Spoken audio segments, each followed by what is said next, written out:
Fascinating people, fascinating places. G'day and welcome to the Dan Mainwaring podcast. This is where we talk to and about the famous and the infamous, the celebrated and the obscure, the well-known and the undiscovered. Interviews, articles and discussion from around the globe. Every year, crowds of people, usually led by bearded men in white cloaks, gather at Stonehenge to commemorate the Summer Solstice. These are the Druids, people who continue the traditions and practices of our mysterious ancestors who inhabited pre-Christian Britain. But Stonehenge was built a few thousand years before the Druids, who were Celts, even came to Britain. So tying them to Stonehenge is a bit like a group of foreign tourists showing up at Hadrian's Wall today and laying some kind of claim to it. The ancient Druids may or may not have gravitated towards the place, but it wasn't built by them, and it wasn't designed for their purposes. So who are these modern Druids? And do they have any connection to their ancient namesakes? Within England, details of the ancient Druids are scarce. In fact, archaeologist Miranda Aldhouse-Green has stated that our richest textual sources come from none other than Julius Caesar. He claimed the Druids practiced human sacrifice, confining unfortunate souls in a huge wicker construction designed to look like a man, before setting it on fire. His recollections inspired the Hammer horror classic, The Wicker Man. However, there are practicing Druids today who say that the demise of the ancient records has been greatly exaggerated, and in fact, they have plenty of verifiable evidence to establish who the Druids were, what they believed, and how their broader society operated. One such person is Druid priestess, researcher and author Ellen Evert Hopman.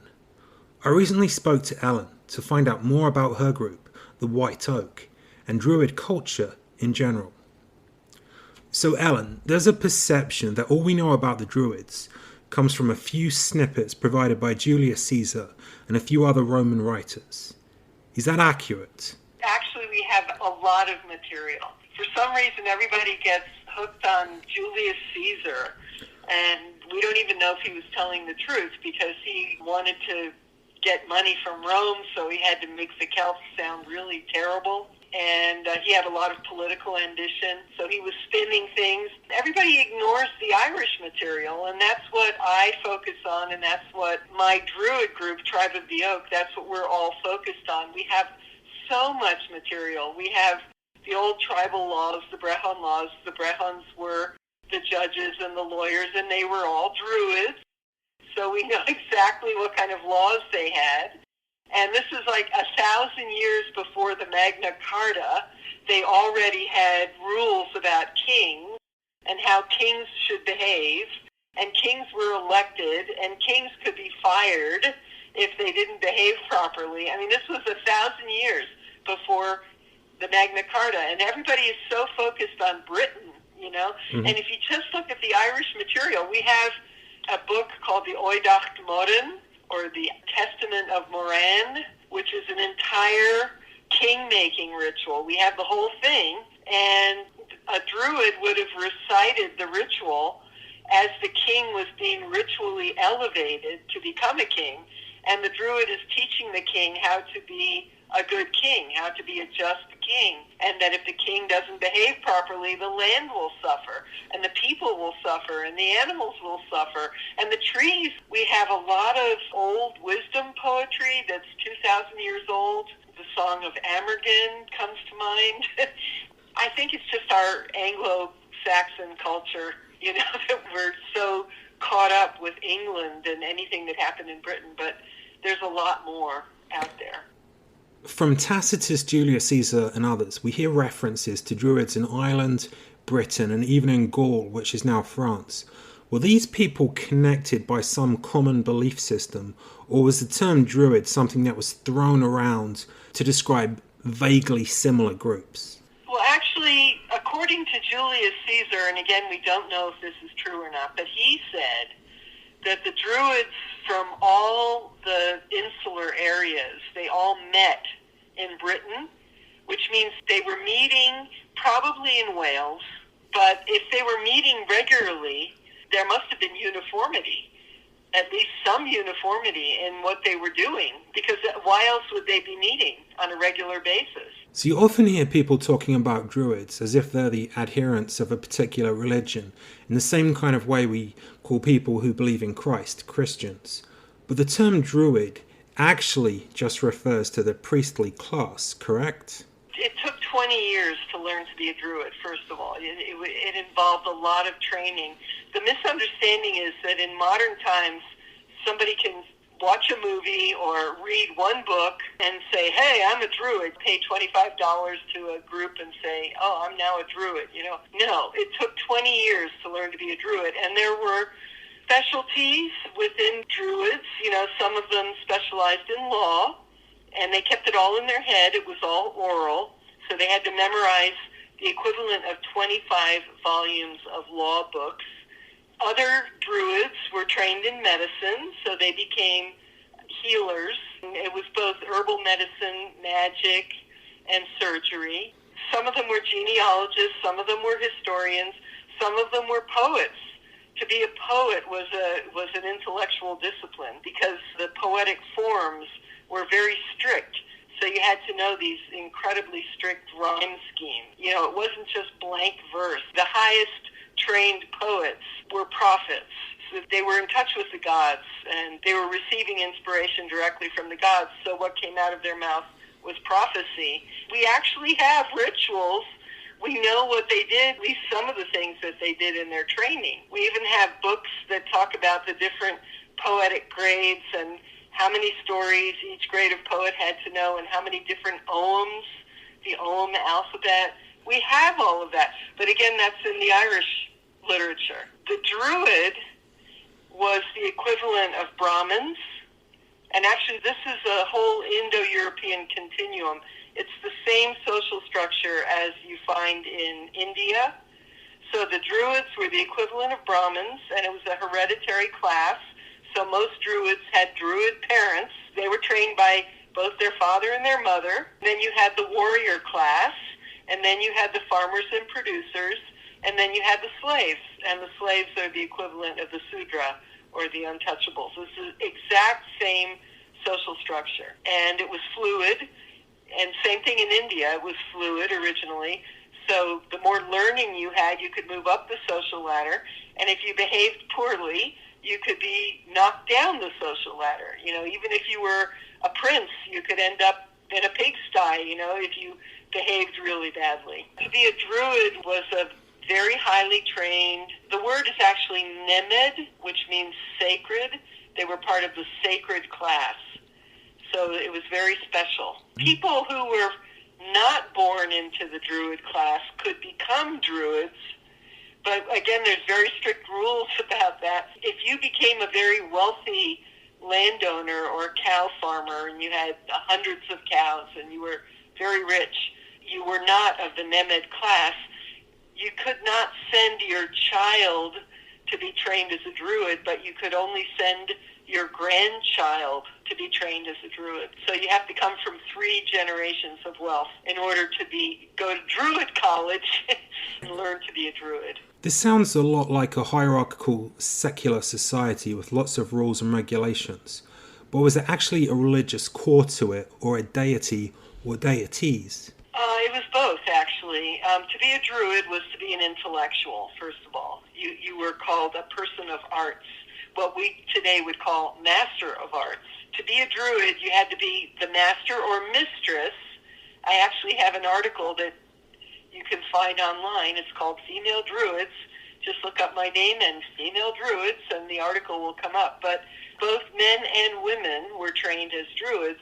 You had to have an intellectual specialty, but the way that the Celtic society worshipped, they were polytheistic, and depending on what your profession was, you would worship, or it's more properly you would say you worked with. It's not really worshiping, it's more like forming kinship with, being close to a particular deity. If you were a smith, for example, and you made shoes for horses, you might have a relationship with Bridget, who's the goddess of smithcraft. If you were a goldsmith, you might have a relationship with Lou, who is the master of goldsmithing. He's also the master of every art, but his specialty was goldsmithing. The farmers loved Lou because Lou was so smart he was able to conquer all obstacles. The farmers loved that. Brehon, a judge or a druid, you might have a relationship with the Dagda. So it all depended on what you were doing. You mentioned the priestly class having women, which is distinctly different from the Abrahamic religions. I did an episode recently on Grace O'Malley, the Irish pirate, and one of the things the British found peculiar about her was that the Irish had a tradition of having female chieftains. Do you think this may have been a hangover from the pre-Christian Druid era? Well, the whole world was like that until the monotheistic Hebrew/Christian/Islamic religion came along. That changed everything.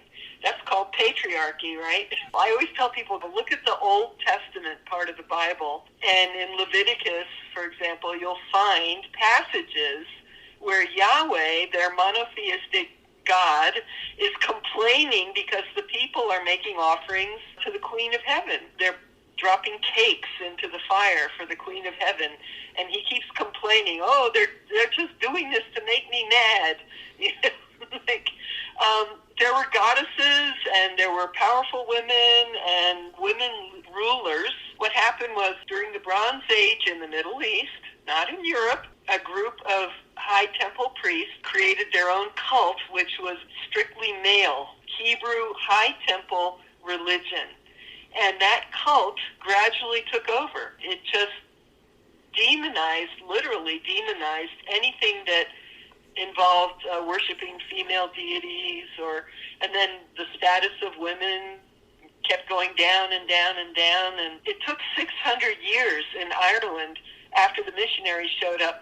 They kept saying, women are too delicate. Women shouldn't have weapons. Women shouldn't go to battle. Women shouldn't fight. Men have to protect women. They kept passing laws for 600 years, making it illegal for women to carry weapons. And what that tells me is that for 600 years, nobody was listening. Of course women carry weapons, because the women were the ones who trained the children to carry a sword. And it took about 1,000 years for Europe to be changed into what eventually it was Romanized. And the Greeks and the Romans, their culture was very patriarchal. So the Christian religion was just an aspect of the Hebrew religion. It was originally a Jewish cult. So you had that mentality, and then you had the Roman patriarchal mentality and the Greek patriarchal mentality, which it took 1,000 years for that to take hold in Western Europe, but eventually it did. It took a lot of terror, witch burnings, and goodness knows what kind of awful stuff to scare people out of their old ways. But you know what? It's all coming back. So the pre-Christian Romans were suppressing the Druids. Then they persecuted the Christians, and later the Christianized Romans persecuted the remaining pagans.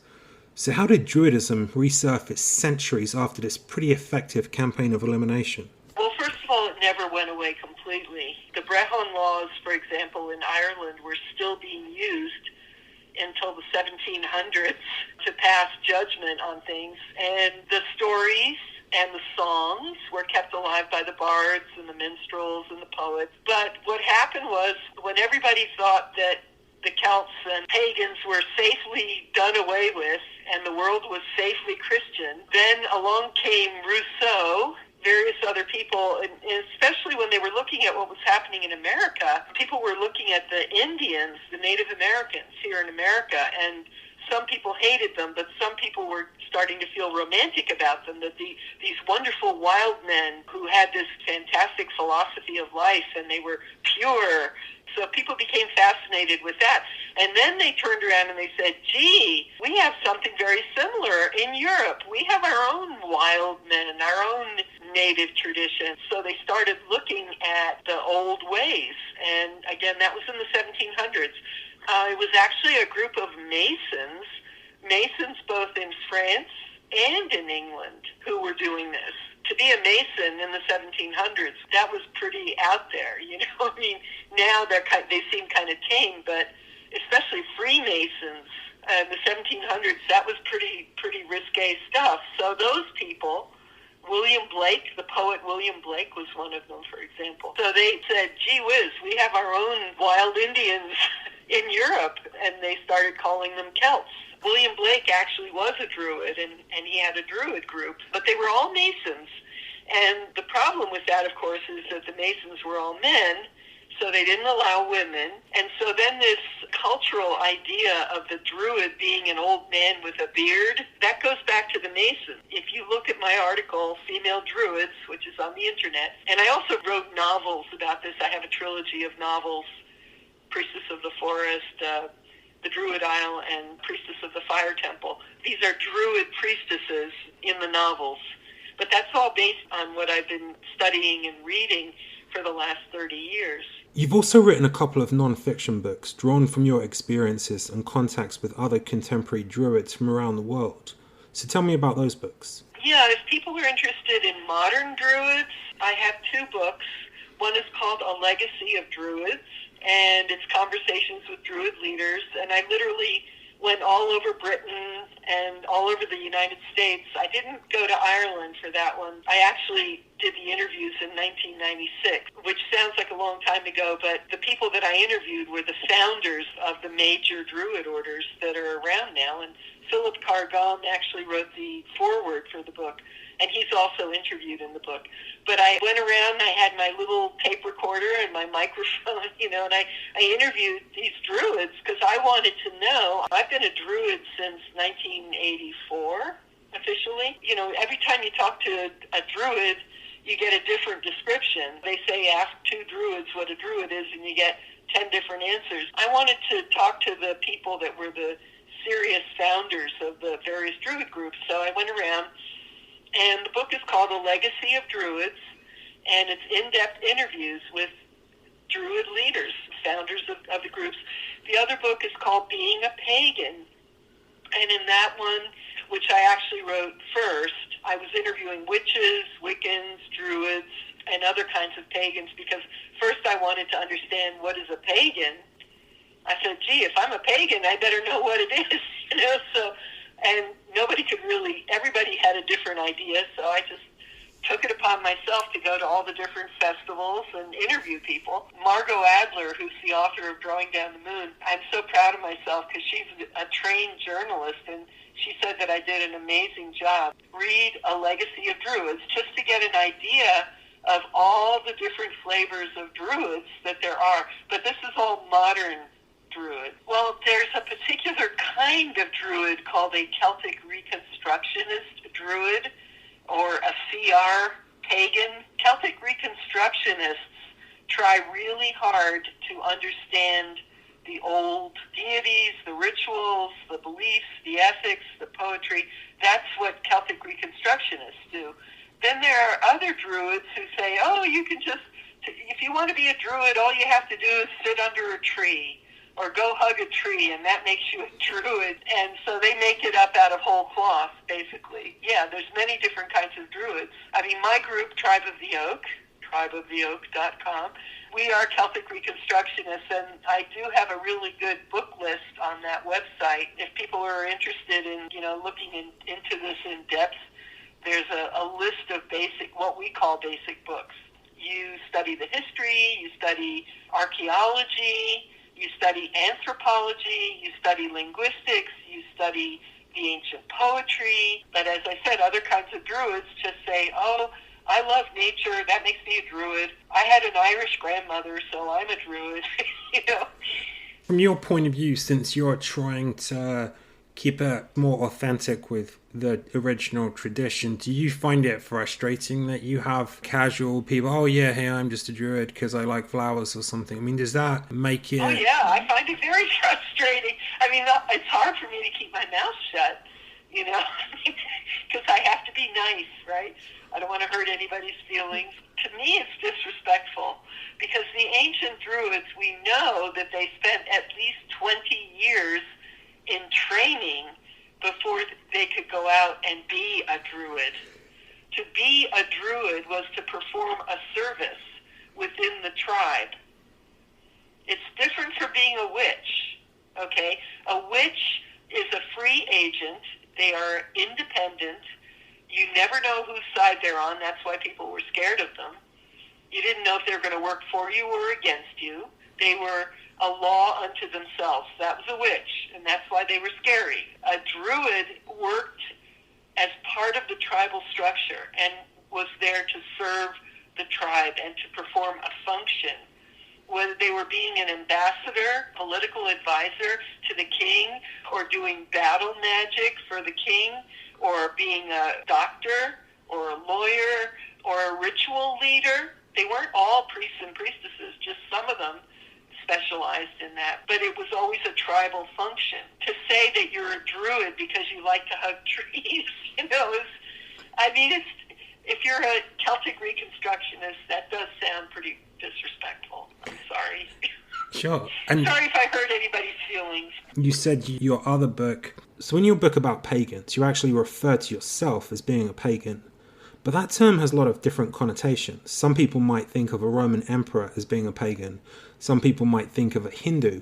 Some people might even think of devil worshippers as being pagans. So are you comfortable with a tag that has such broad connotations? What do you mean, am I comfortable? Are you comfortable with the idea if somebody refers to you guys as just more broadly like pagans, does that cause any consternation? Not all Druids are pagans. You run into modern Druids all the time who say they're Christian, which I find a little hard to understand, but there are Christian Druids, there are Jewish Druids. People say, what is a pagan? And I said, well, pagan just means that you honor all the gods. It's the opposite of being a monotheist. A monotheist says there's only one God, and usually they say it's their God, and their God is the only God, and their God is the correct God. And if you don't believe in their God, you're a heretic, or you're evil, or, you're nasty, or whatever. And they'll try to convert you. And it doesn't matter whether you're Christian, if you're a Muslim, whatever. It's the same thing. They go all around the world trying to convert people. Well, this is the way I think. I am a pagan. I'm a pagan Druid. Okay.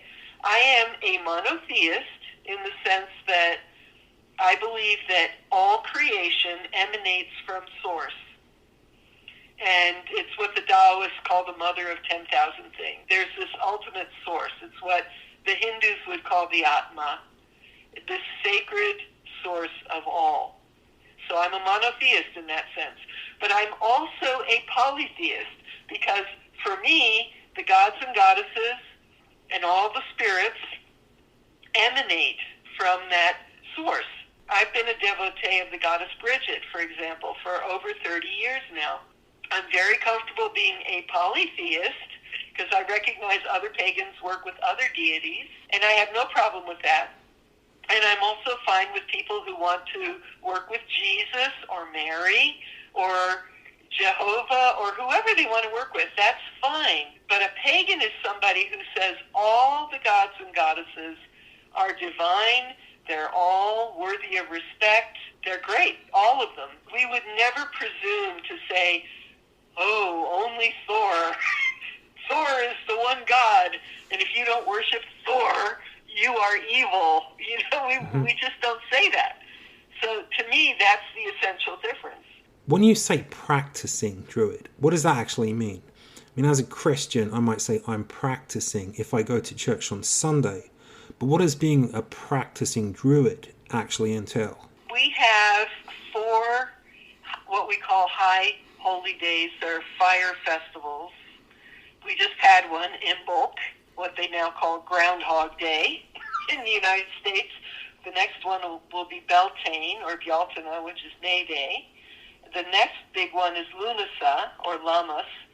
And then the next big one is Samhain or Halloween. Those are the 4 major fire festivals. And all Druids do something on those days. In between, there are the solstices and equinoxes. And those are very minor. In Celtic thinking, there were some minor observances around the solstices and equinoxes. In Scandinavian pagan tradition, the winter solstice is much more important, and summer solstice, and so on, but not so much in the Celtic year.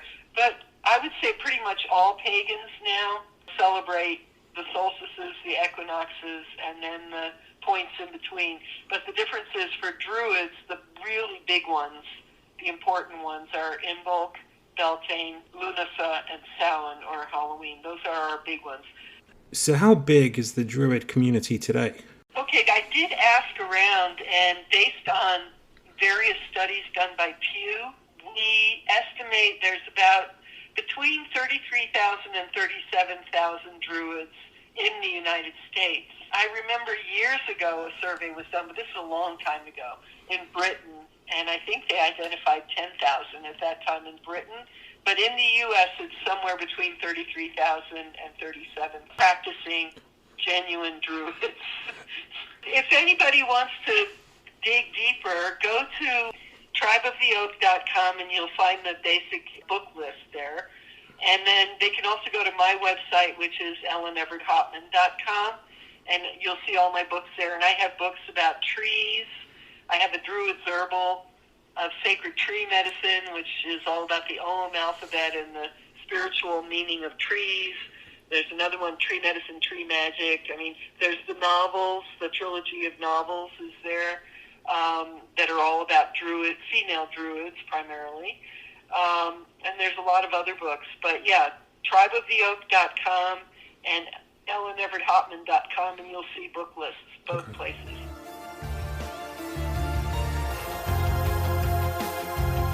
In the next episode, I explore the tradition of Morris dancing.